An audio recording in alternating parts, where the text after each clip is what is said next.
This episode of The Inspiration Show is super special because the incredible Melody Rose is joining me. Melody is an amazingly talented performer who's currently making her Broadway debut in The Outsiders on Broadway, playing the role of Beverly. Thank you so much for joining me. I have so much love and admiration for you, and it's just such an honor to have you here. Oh my gosh, thank you so much for having me. So, when did you discover that you had a passion for singing, theater, dance, and the arts?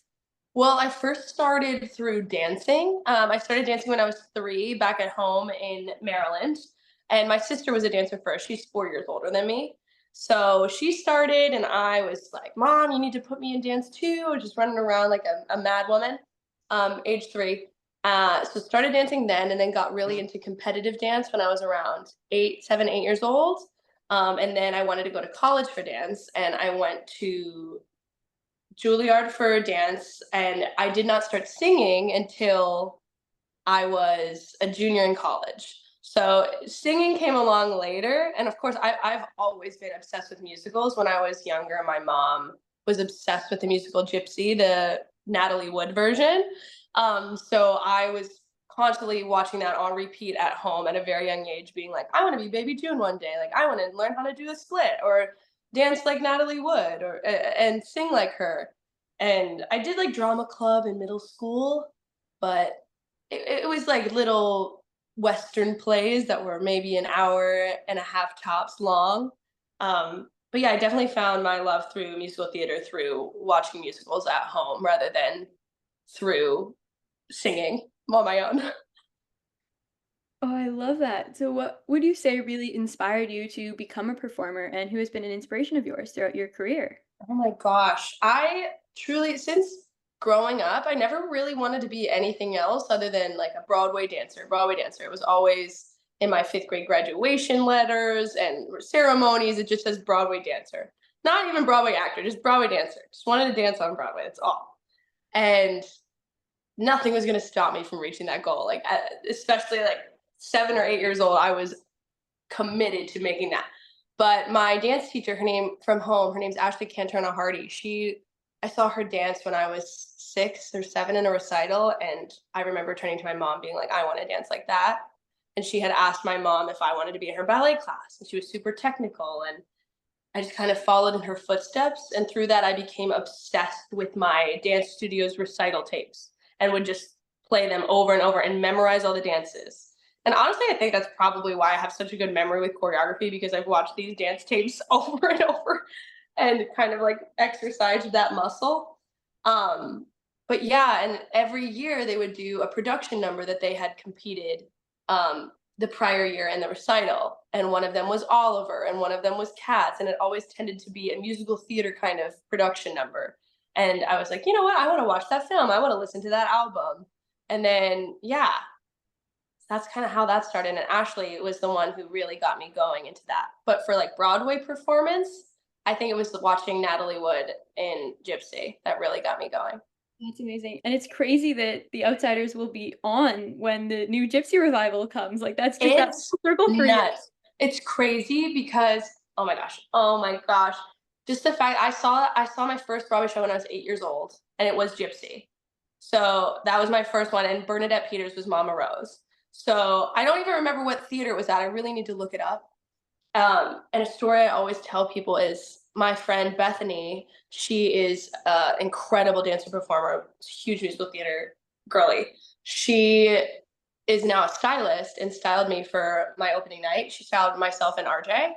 And I opened the program for my first Broadway show that I saw back at home because I saved it. And it said, in this performance, the role of Balloon Girl, who's in like the first scene of Gypsy, will be played by Bethany.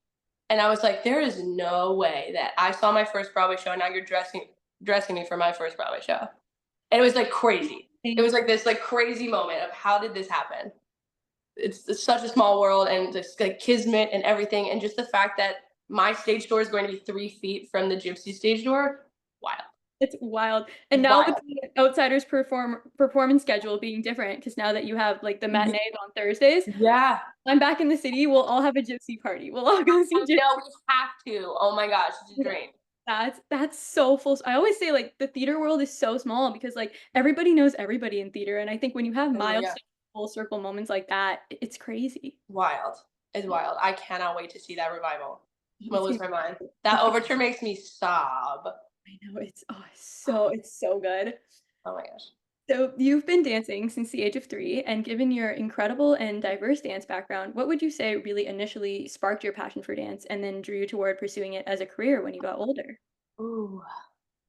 I think well, firstly was my sister. My sister was really into tap, and fun fact about me is that I don't share often is I really love tapping. So like my first like favorite love, I took like extra tap classes at my studio growing up. Love I tap. love tap. Love I don't tap. know what it is. I just remember seeing like they did a my studio owner back home. Her name was Mary Moran, and she was in the original production of 42nd Street. So she would always teach us like the number with all the time steps, like the audition, and that's like one of the first things you learn like in her tap class when you're young. And they did like a production number of it years prior, and I was like, how did they do a time step? So it's just like kind of like seeing something and being like, wow, that is incredible. I need to know how to do that right now. That's kind of how I operated like as a kid. So I need to figure it out. And if I can't figure it out, I will work on it until I figure it out. Because I have to. It's like I have to unlock this mystery of and surprise of what this fantasy world is.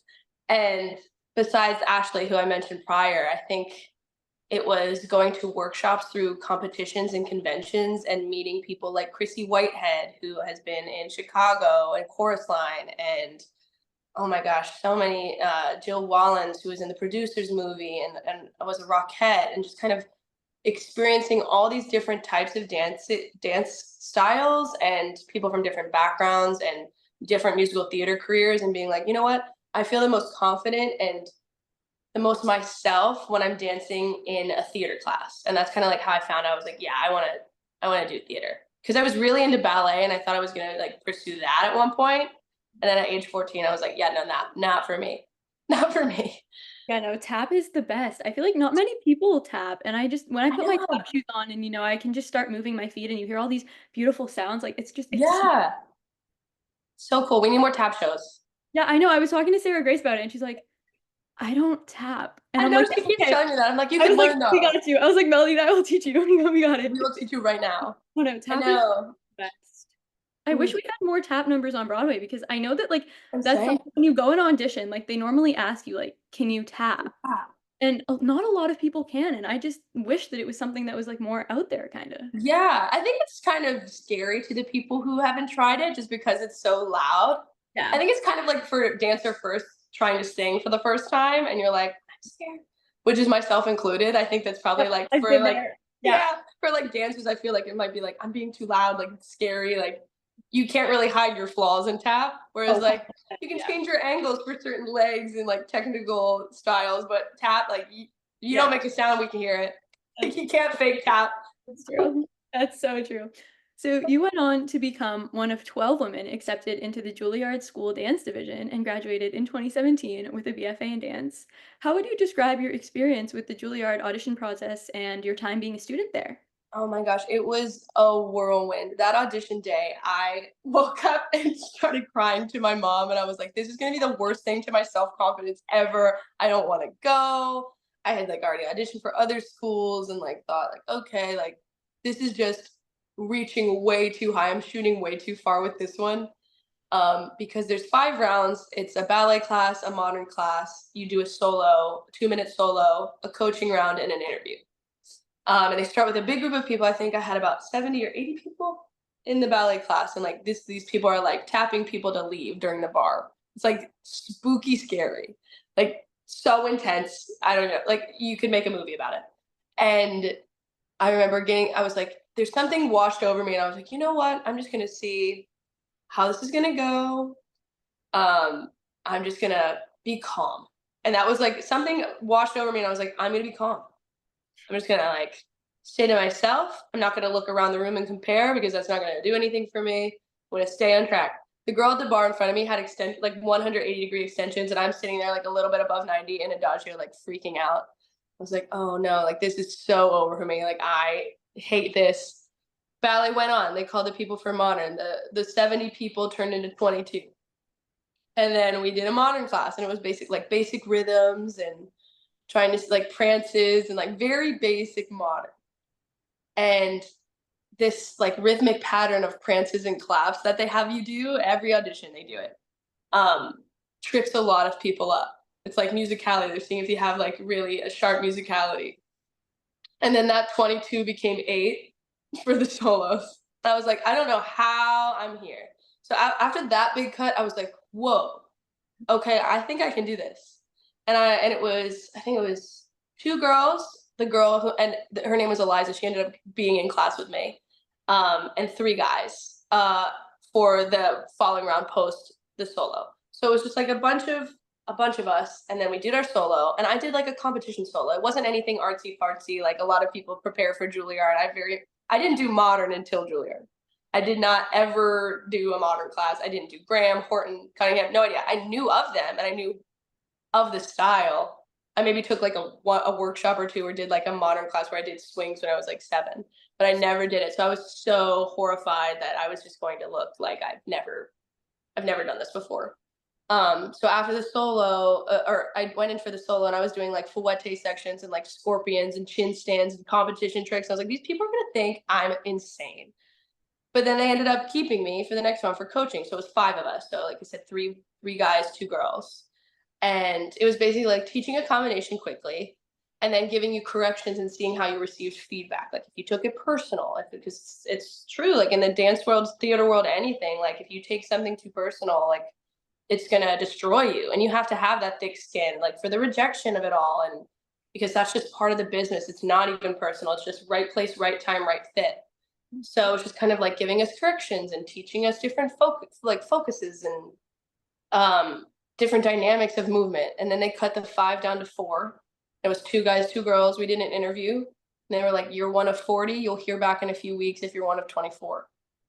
And it was just kind of like, I remember leaving that audition because the lobby was so full when we got there. And I came downstairs. It was just like my mom and like the other people's parents. And I was like, what happened? So, and then 2 weeks later, it was like a couple days after my 18th birthday, I get the call. And I like ran downstairs with, there's no way. There is no way. There's no way. And even thinking about it now, I still cannot believe, I feel like I like snuck my way in. That's how I feel about Broadway too. I just like kind of got here somehow. I don't know how I tricked them. But yeah, and then those 4 years of my life was really technically advanced, like ballet every day, partnering, modern every day. And the electives were what I wanted to do. So I was one of the only girls in the school who wanted to do musical theater, audition for Broadway. So I took the tap elective on Saturday with Ray Hessling. I took the jazz elective with Joe Lantieri on Wednesdays. And we weren't allowed to audition until our senior year. So I was just kind of like building my technique up. And everyone was going to like go to a European audition tour. And I was set. I was like, I know what I want to do. I've known forever. I told you in my interview, I don't want to do ballet. I don't want to do modern. It's beautiful. I wish I could, but my heart is in theater. And then, yeah, I graduated in 2017. All of those classmates are like some of my favorite people in the world. I was just in one of their weddings a couple weeks ago. Like, truly, best experience ever. It really prepared me for the professional life.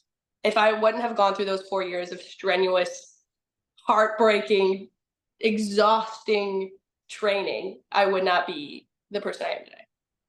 Oh, that's such an incredible story. Yeah, it's the best. I miss school. Every time I drive by Lincoln Center, I'm like, oh, Oh, yeah. I So miss what do it. you consider the most valuable lesson you learned at Juilliard that you continue to carry with you through your life and career? I think if you know what you want to do, don't and are confident in what you want to do and in yourself and in your style, do not let anybody pressure you to do anything otherwise. Because there were times where my professors were like, why aren't you going on the European audition tour? You have great technique. Like, why don't you try auditioning for this or this or this? And I was like, "Nope, I know what I want to do. This is who I am." And like, not that I won't branch out. It definitely gives me an edge in theater because I can do ballet, I can do point, and I can do tap. I can do everything. So, but I just had to like stand my ground and stay confident in myself and what I wanted to pursue without feeling like I needed to put on uh like a facade or a mask to people please.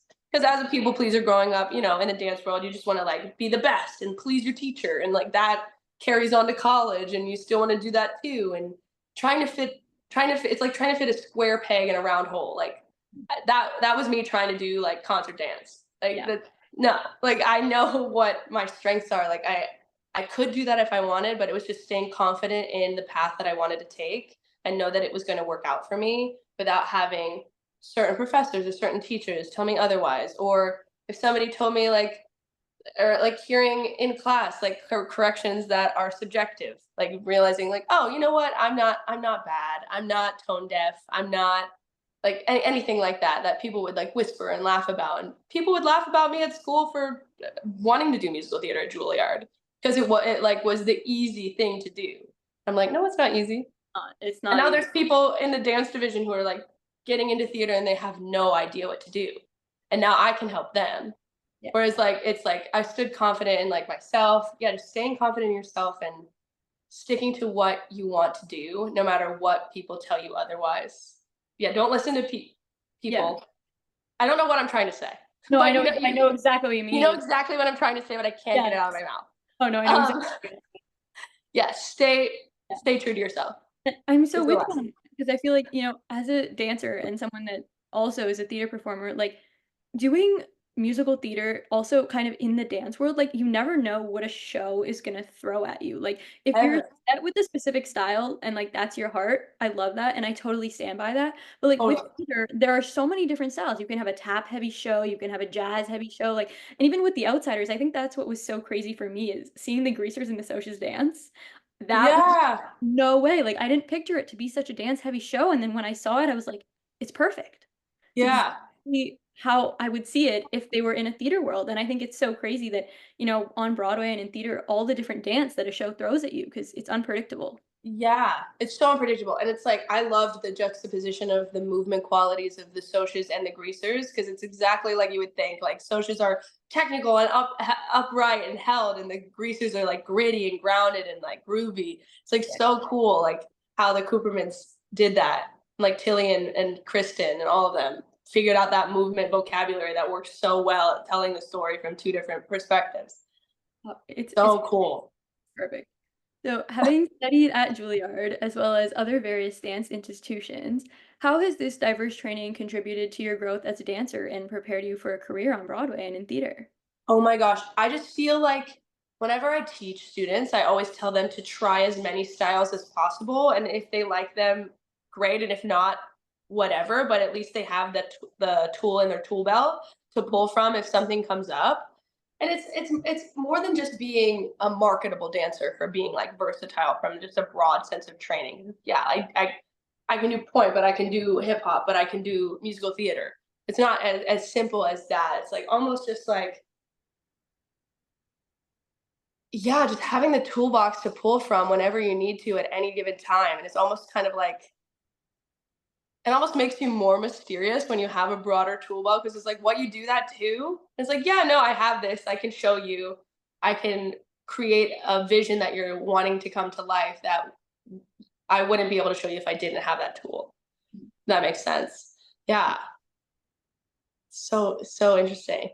Because it's like, yeah, I dance like a soch. Like I pull from my technical background and my like jazzy theater background.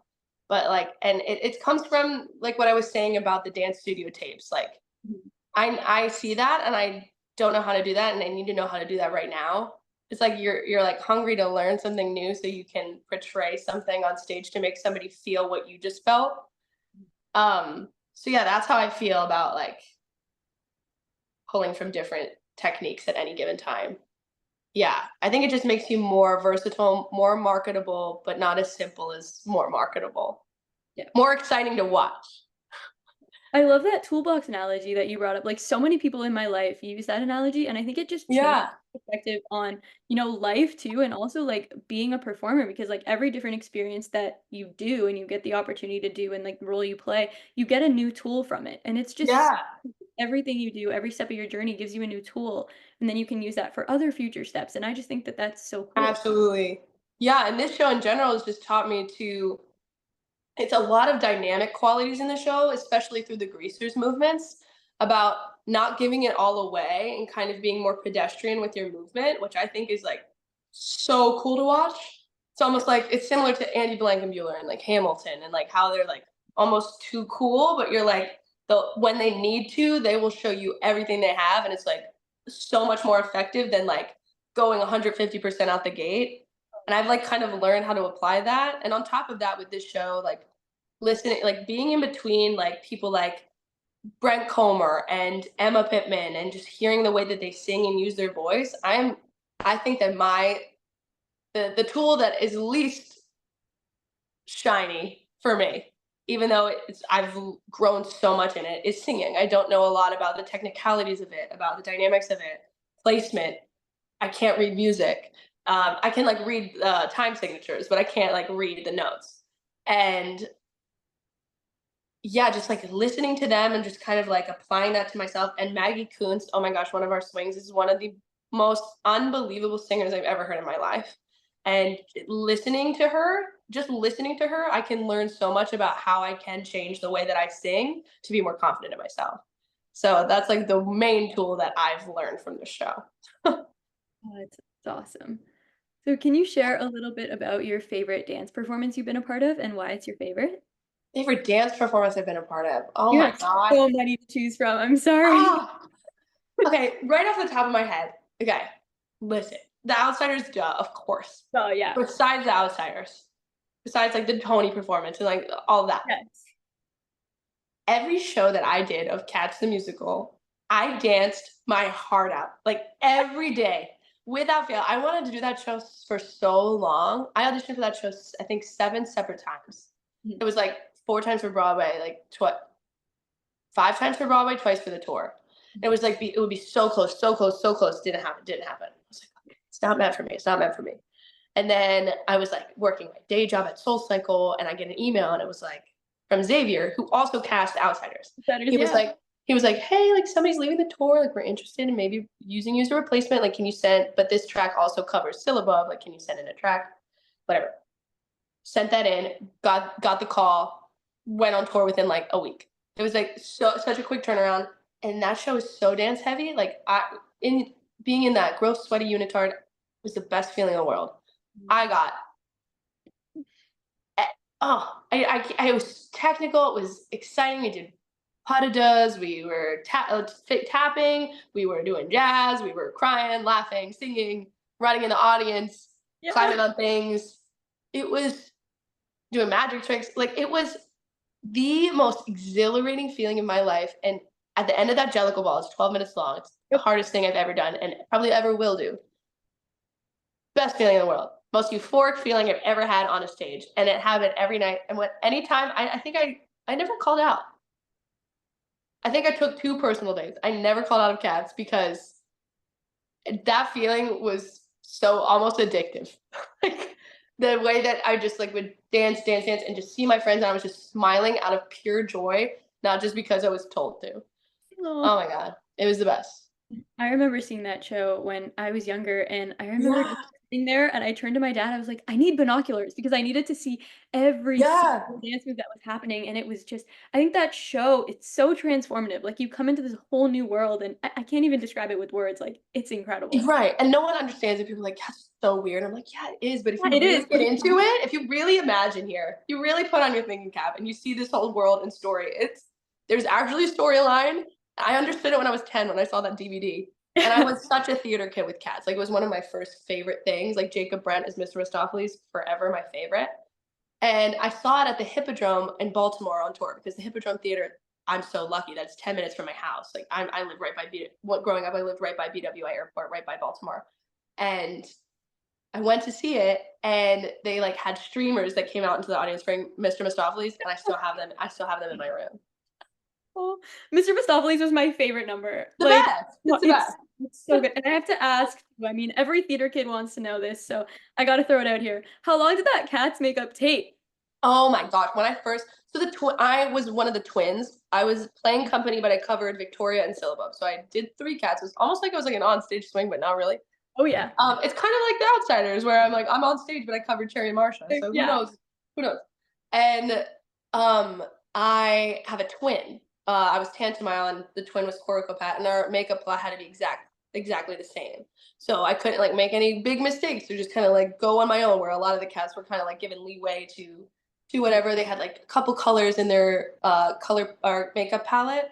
I had like 7 colors. I had like red lipstick. I had to do like gold, shiny like rose gold cat eyes. And everyone always asks me how I do my winged eyeliner so well, and it's because of this show.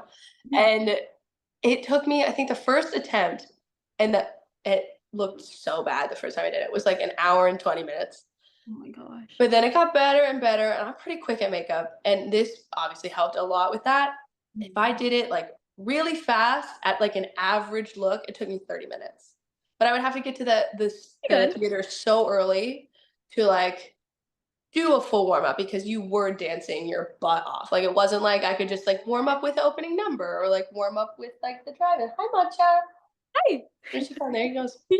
And yeah, that makeup took a while. I would say on average like 40 minutes. And I applaud you for doing it yourself. Like, that's Oh, yeah. insane. It's almost like an initiation. Like you have to do your makeup if you're in Yeah. cast. It's like a thing. Oh, that's oh, that's awesome. So fun. You made your theater debut in the national tour of Finding Neverland, where you portrayed Peter Pan. So how would you describe your experience in this production and stepping into the role of Peter Pan? Like, that's so Oh iconic. my God. I It was the best first experience I could have ever had. And it wasn't an equity tour. It was like non-union.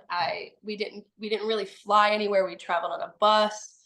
We stayed in like the middle of nowhere hotels. But this show was so beautiful, and the show is like sad. It's so sad. And I just remember being so excited to just try anything, and it was straight out of the gate from college, like not even a year out of college, and I just have wanted to do this my whole life, and it was like my first chance to do a musical and my first chance to learn sheet music and sing songs while I actually physically danced, and that was terrifying for me, but it honestly helped, and it helped me grow as a performer. And my bus buddy on this tour is actually Andre Malcolm, who is in the Outsiders right now. So we had like dreamt about like what was our first Broadway show going to be, and when I got the Outsiders audition, we both watched The Outsiders on his couch together, like the movie, and then it's just what. And then my first Daryl Roth workshop for The Outsiders, he was my +1 for one of the shows, and like now he's like in the show. It's so weird, but like because of that show, I met people like Andre and my friend Jeff Sullivan, who are like really important, and my roommate. Her name is Liz Lesser. She just got off the Chicago tour. Just really good connections to start me off, like in the city, and have like a good comfortable family to ask for help if I needed it. And because I lost all of my family from Julliard to like Europe, like they all went to Europe, so I was kind of like left like what do I do? Like I actually don't know how to audition. I don't know like what a tour is like or what it's like to be on Broadway. Like have no idea. I need to ask for help. And these people were just like such great friends and resources to help one another out to get to the next step. And because that it was non-union, it made me appreciate so much more the comfortability of an equity tour, and then like looking forward to what comfortabilities would come with the Broadway shows. um, yeah, and taught me how to adapt on stage because some theaters were too small to hold the whole set, so we kind of had to improvise a lot. And I got to fly, which was fun. Just at the end, just a quick little fly at the end. But playing Peter Pan was like I always call it like a whimsical whirlwind. Like I was jumping around. It just brought out my inner child and just kind of helped me connect with that and my love of dance. And yeah, it was everything. It was so much fun. Oh, that's so magical. Yeah, and I'm such like a Disney girl. I mean, even though Finding Neverland is not technically Disney, It's in there. it's in there. I just Yeah. like felt my inner child, my inner little Disney lover come out and embrace the childlike magic that came with the part. Oh, I love that. That was Yeah. a fun part to play. Oh my god. Oh, so fun. So, as mentioned before, you were in the national tour of Cats. Yeah. What was your experience like touring with this beloved and iconic production? Speaking of cats, my first Everyone's show. favorite cat. Speaking of cats, Everyone's favorite cat. oh my gosh, I'm obsessed. Or he's so chatty. Um, talks all the time. Cats was the greatest time of my life. I just remember needing a change and just like being back at my day job at Soul Cycle, and it was the best job ever, like best day job ever, but just wanting to be creatively fulfilled and to dance my heart out in a show and like be sweaty to the point where I was like, that's all I can do for the day. I'm gonna go to bed with a full heart. And oh my gosh, going back to Julliard, my friend Austin Reynolds, who I ran into on the street yesterday in Times Square, wild. He was a concert dancer and then decided to come to the city and see what theater could do for him. And he booked Cats. And from my class, like class of 2017, is the dance captain. And I got like a text like after I gotten hired, like he was like, "Oh my gosh, you were first pick! Like this is so exciting!" And I got to tour with one of my best friends from Julliard. So oh my gosh, and he was learning about theater too, so we kind of helped each other out. And I was like, Cat, like I know Cat so well, but you know it so well because you're the dance captain. You swing 6 to 8 roles. Like I'm gonna learn from you now. And it was just a blast having like one of my like family members like out on tour with me, watching me like soar in my actual dream show because it was my dream show for so long. And like I was excited to put on the makeup. I was excited to put on the leotard. It was something that made me excited. Just the show in general, regardless of the people, which was a plus, and the comfortabilities, which was a plus. The sit downs, as opposed to like the one nighters on the Finding Neverland tour. We were a city, a city, a city, one night at a time. And like my first, where I opened, I was in Toronto for 6 weeks. So I got like an Airbnb, and you didn't have a roommate because it was equity. So in equity tours, you usually stay with a roommate unless you're a principal. So you like have a roommate, and my roommate is now my current roommate here. I'm just So during Finding Neverland, realizing I saw you in Cats. yeah, and oh my god, Was your cast? Yeah, because I'm in Toronto. So I no just way, realized, no way, it was your cast. Wait, sorry, I'm just putting two and two together right now. Oh my God. my How that did was I not put literally this together? I debuted. It depends on the day you went. I debuted. We were there like for Thanksgiving. My debut, I replaced the girl who was playing Tantamile. So my debut was December 6th. So that was my first day on, and then my debut was supposed to be December 10th, but somebody had to call out, and my put in was that day. And they were like, I remember like going to get coffee, and like I was gonna get dinner and drinks with a friend to like celebrate our put in, and then Austin, my friend from Juilliard, calls me and goes, make sure you're not going out right now. You're gonna go on tonight. I was like, okay. So the debut happened early. Obviously, I had nobody there, so it was only for myself. And honestly, I couldn't have pictured it any other way. Like, of course, my family and friends were planning to come to Toronto, like on the Yeah.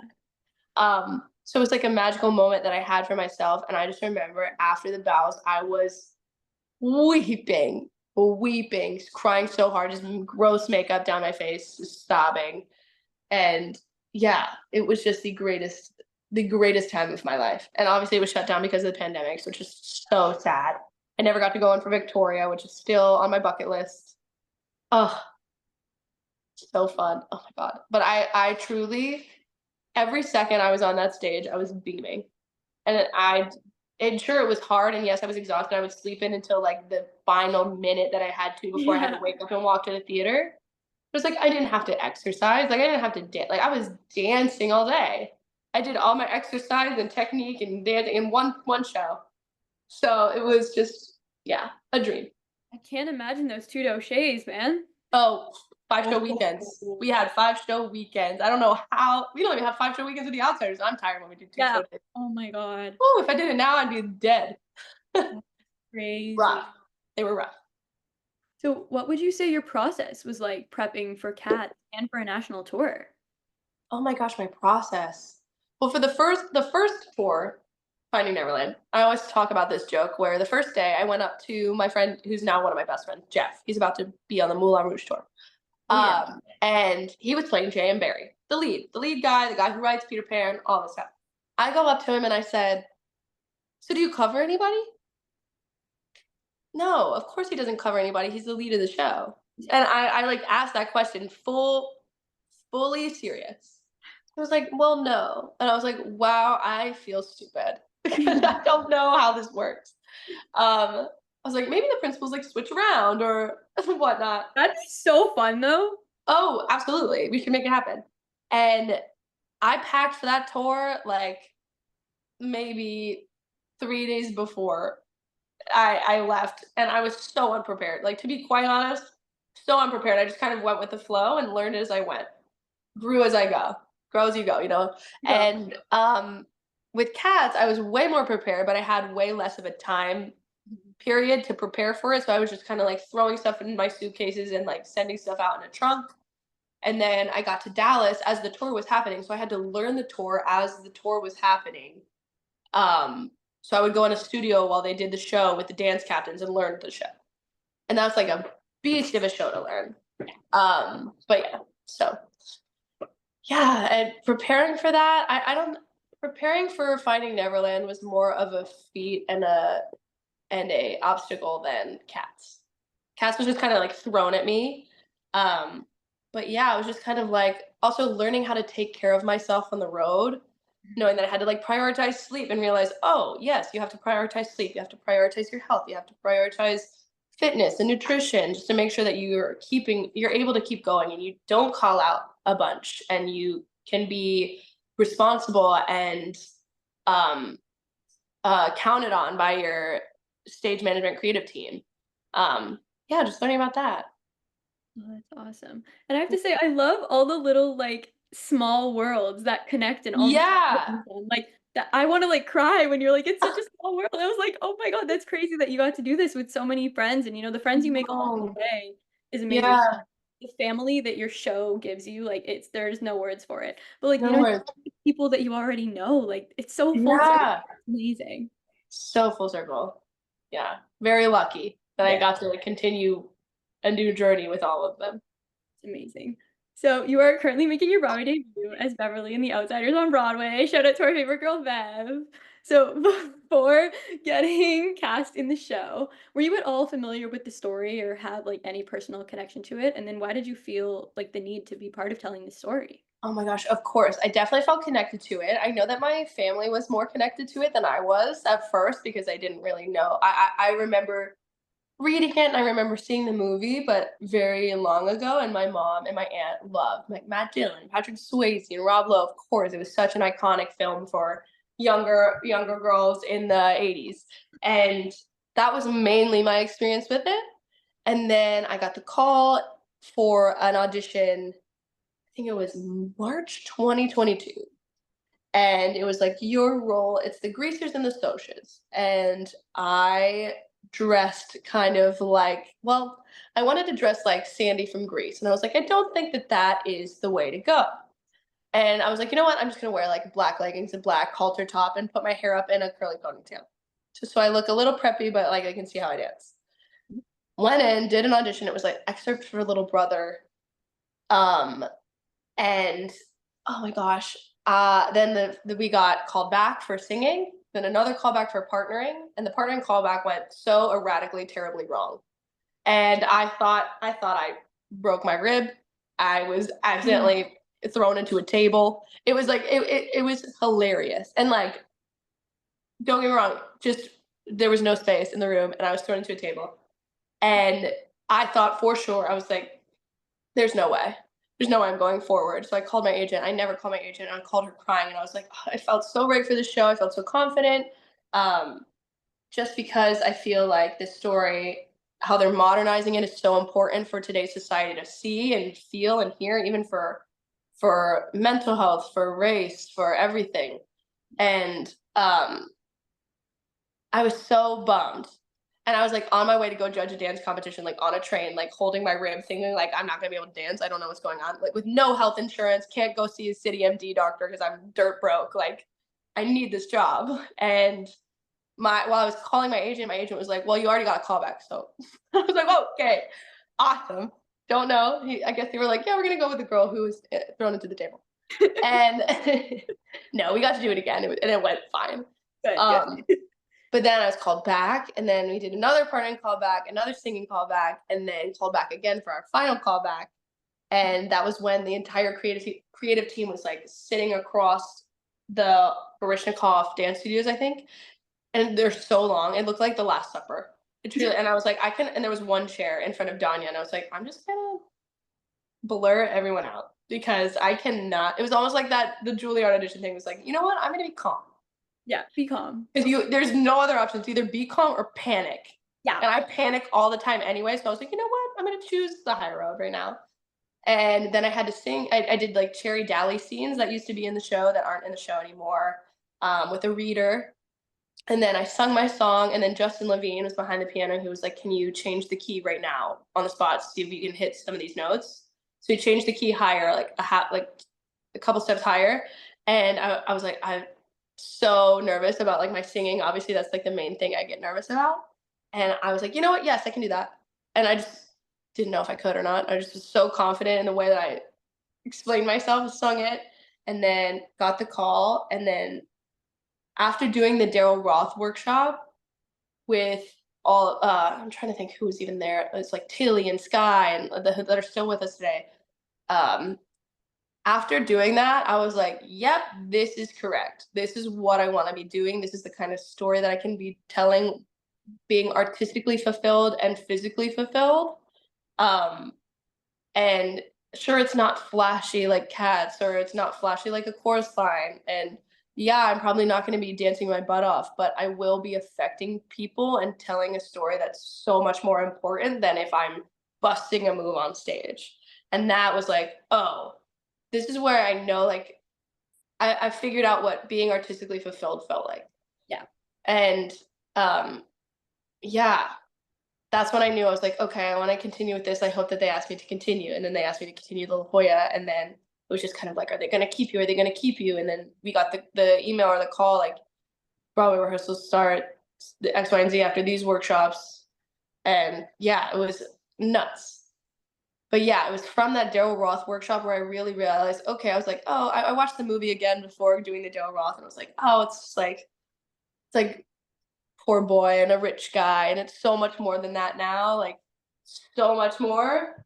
And I won't give too much away, but it is so important for people today in this day and age to see it and realize like people come from all types of different backgrounds in your life, and you should treat them all with respect and the same no matter what, um, and respect them.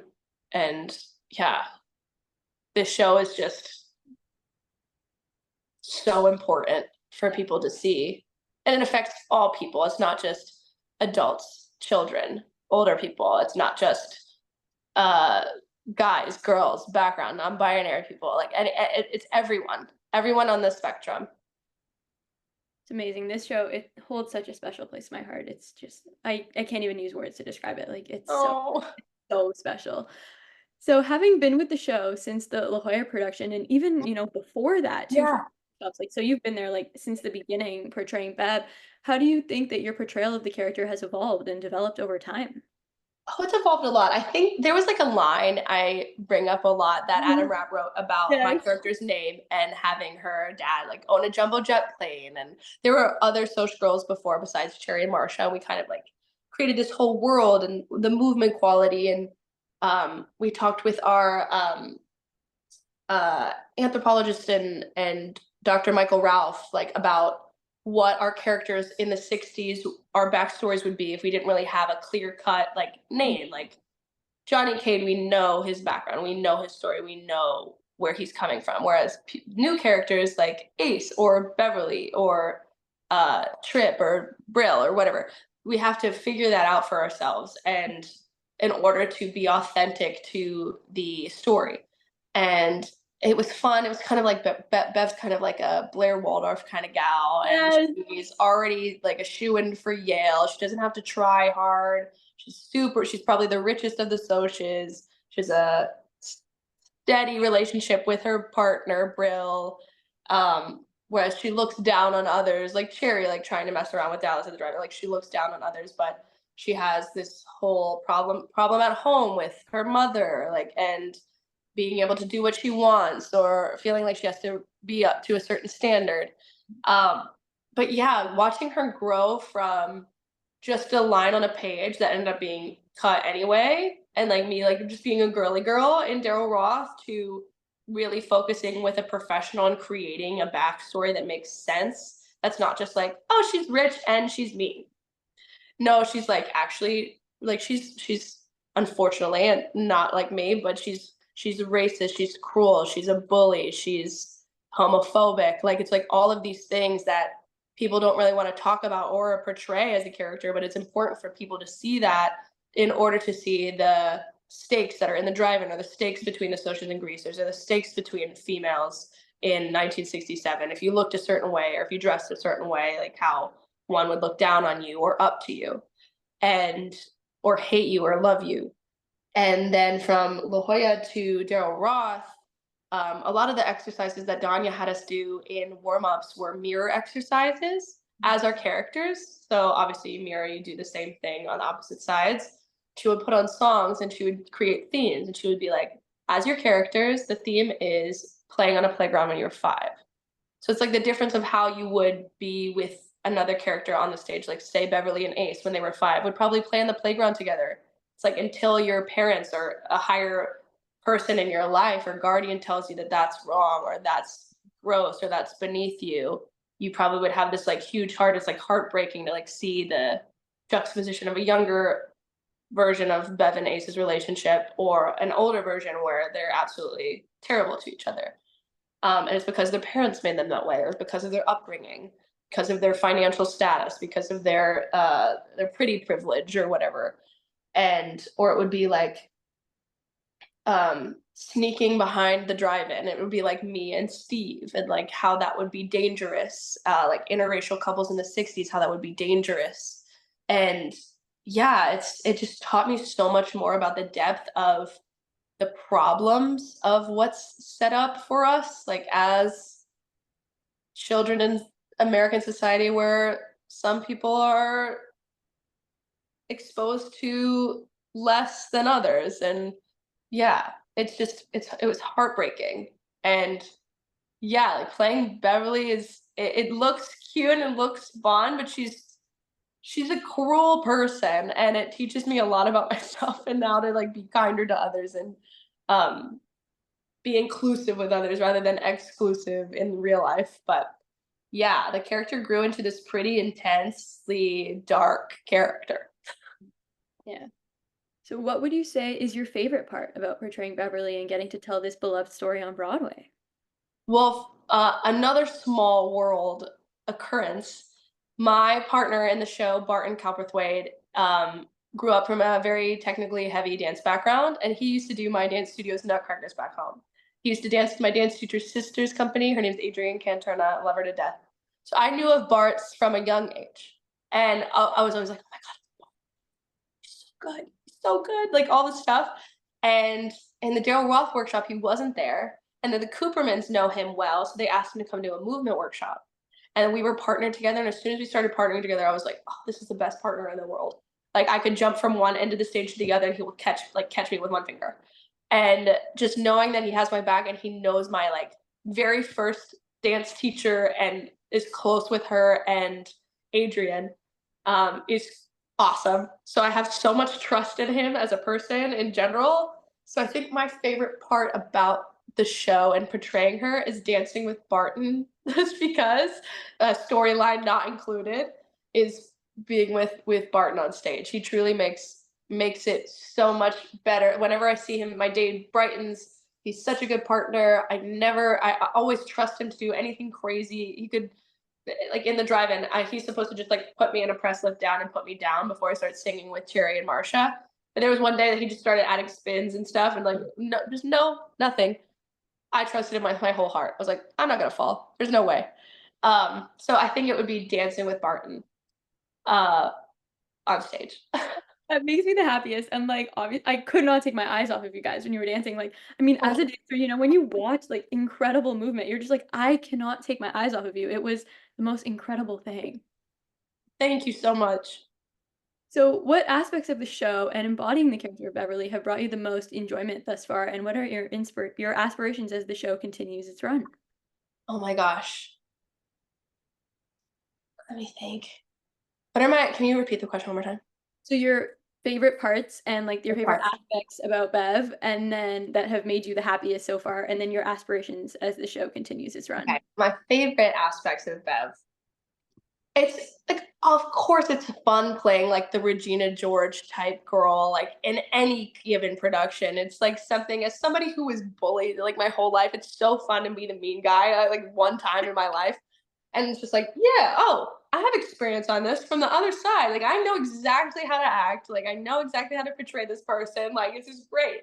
So just kind of like, I don't know, tapping into because I'm definitely not rich, and I definitely didn't grow up rich. So it's fun to pretend like and have this like air about me and like this like snootiness that I would never be able to like have in real life, and just kind of tapping into that for a minute and trying to feel superior in a space. It's of course it's fun to act like the it girl in the room. So Yeah. I love doing that. I love portraying that and kind of like messing with the characters. Like one, I lost an earring on stage the other day. I made a TikTok about this and instead of usually people would like throw it to you and you put it back in, Tilly put it in her ear as Ace. Like she had just gotten a big diamond ring and this like huge diamond earring, and it was like a huge deal for her to have it in. And I was like looking at her and like we created this whole like drama. I'm like, I can afford another pair. It's fine, keep it.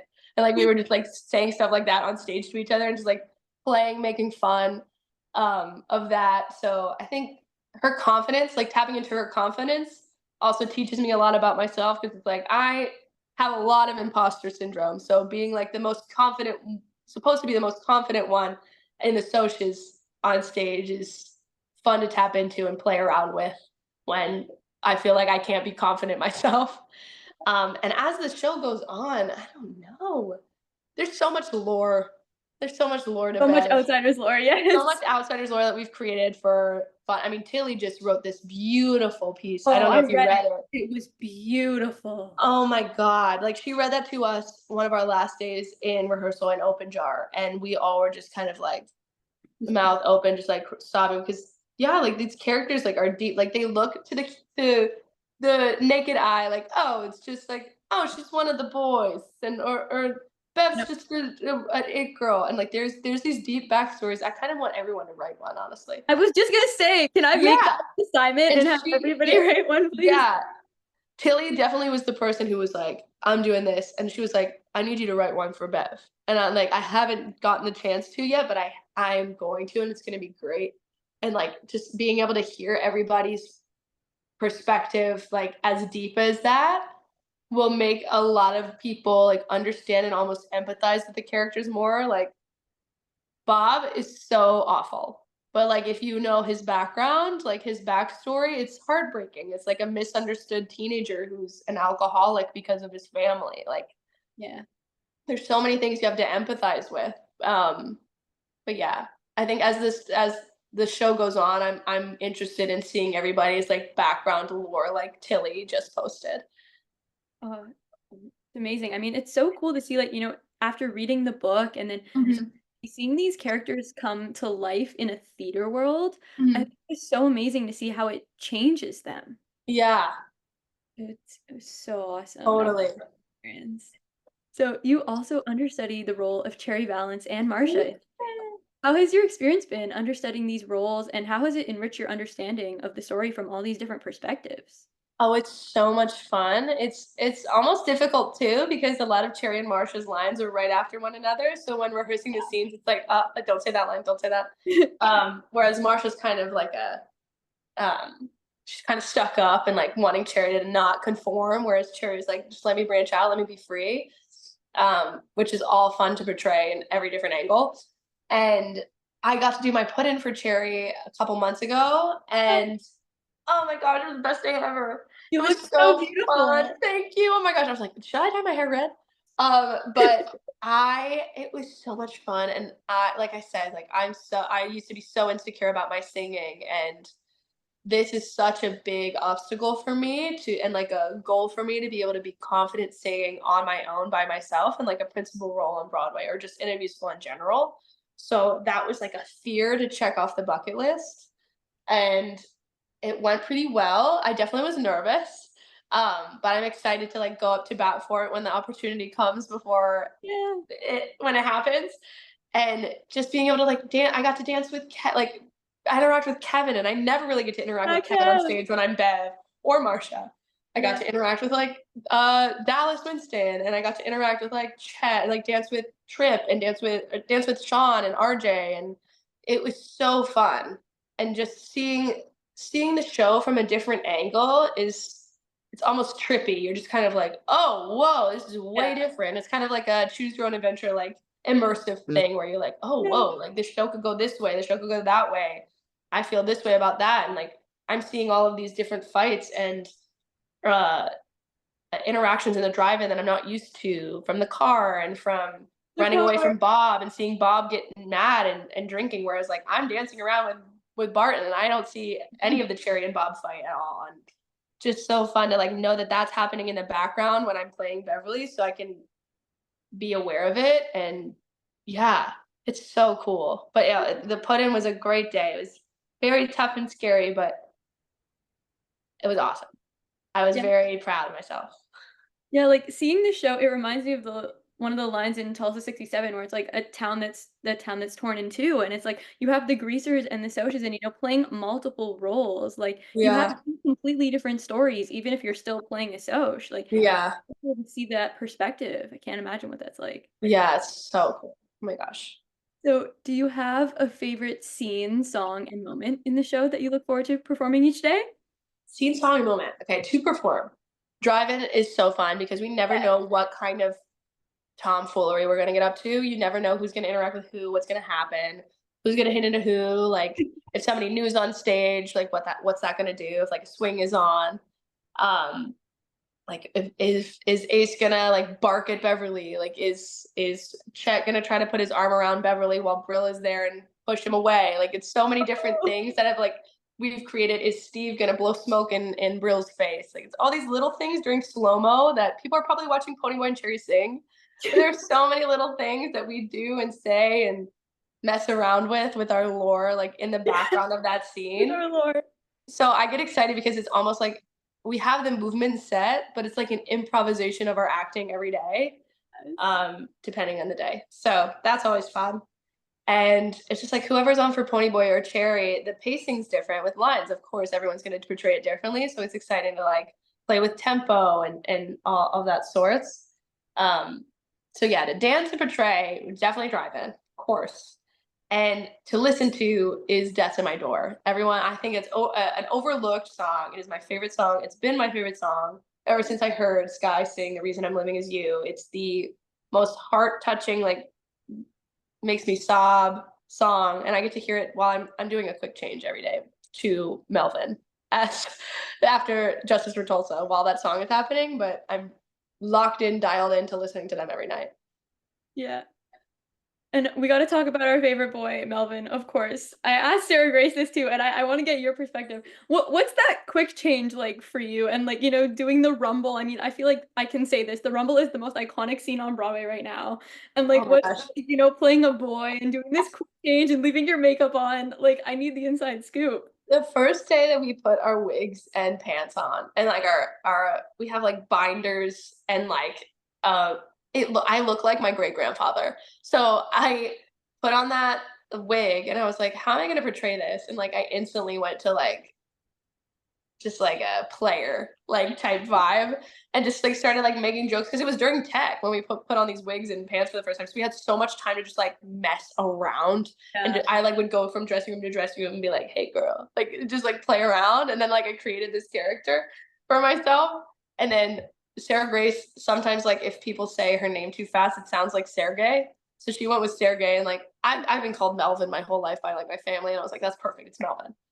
And we just like created this whole thing. Like the quick change from like going from like a cutie Soch girl into this like rugged, like Yeah. preppy player is hilarious. And like in between the quick change, like I'll have my Bev wig on with earrings and have my Melvin outfit on, and people say that the dressers say that I look like I would work at a zoo. So like I like have this like alter ego in between Melvin and Bev that no one knows about, and her name is Shelly. Shelly. So that's what the quick change is like. But we go into that and we like just kind of like get ready. During Hopeless War, Sarah Grace and I are just like sitting down and like lounging like in a recliner. And like before we go on stage for the Rumble, we have our like little blood set pack set in our pocket. it is so hard to walk on stage for the Rumble without busting into laugh. Like it's the hardest thing, and it's the most serious scene. And Yeah, obviously, like we're all dialed in so hard because it's so important for safety yeah, that we are just the volume is turned up for things that could make us break. And yeah. because we're all like eye contact, we have to have eye contact for safety. And I look at, I see everyone's like 6 foot or above, like, and then it's just me and Sarah Grace, like 5'6" and 5'3", I think she is. Oh my We god, look crazy with our little feet, like our little shoes. it was amazing. It When was I swung out and watched it the other day, I was like, "Oh my god!" And like Maggie, when she goes on, Maggie's tall, so she like kind of looks like one of the boys, whereas Sarah Grace is like little bitty, and it's oh, like, no way, bro. It's just so funny. But that, yeah, that quick change is some kind of funny. that's the best. So, looking back on everything you have achieved in this industry, what advice would you give to your younger self entering the industry? Oh my gosh, I would say you've worked hard enough. You deserve to be here. Stop questioning it. And yeah, I mean, even today I question, I don't know how I'm here. Still to this day, I feel like I woke up and this has just fallen into my lap somehow. But no, I've been working my butt off since I was 3, wanting to do this. And like I would just tell her to not worry about what other people think of you for going for these crazy aspirations, and to just believe in yourself and to not take no for an answer. Oh, that's so beautiful, and I relate to that so much. Thank you Oh, so much, Melody, for joining me on the Inspiration Show. You're truly one of my biggest inspirations, and I'm just so grateful for all you do. You've impacted my life and my theater journey in such a special way, and it's such an honor to have you in my life and to get to watch you shine. Thank you for inspiring me. thank you so much. It's so sweet of you to have me on. Really, really kind of just like brought me back to like, ah, Oh, being true to myself, I'm grateful for interviews like you.